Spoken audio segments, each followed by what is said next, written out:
এই দৃশ্য গেল 15ই ডিসেম্বরের। ঘটনাস্থল বান্দরবান শহরের বনরূপা এলাকা।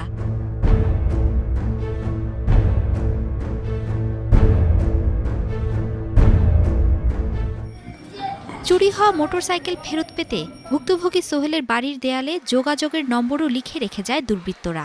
সকালে উঠে এই দৃশ্যটা দেখি, নাম্বারটা নিয়ে সংগ্রহ করে আবার ওই নাম্বারে যোগাযোগ করি এবং তাদের শর্ত অনুযায়ী টাকা দিয়ে তারপরে লোকেশন অনুযায়ী গিয়ে বাইকটা উদ্ধার করে নিয়ে আসি।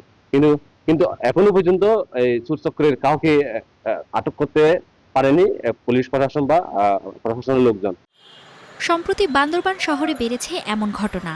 স্থানীয়দের দাবি, গেল 1 মাসে অন্তত 30টি মোটরসাইকেল একই কায়দায় চুরি করেছে দুর্বৃত্তরা। পরে টাকা দিয়ে ছাড়িয়ে এনেছে কেউ কেউ। যদি রাস্তার পাশে রাখি বা কোথাও একটা রাখি, তখন মানে মনে হয় যে আসলে রাখতেছি, যে কি বাইকটা থাকবে নাকি চুরি হয়ে যাবে।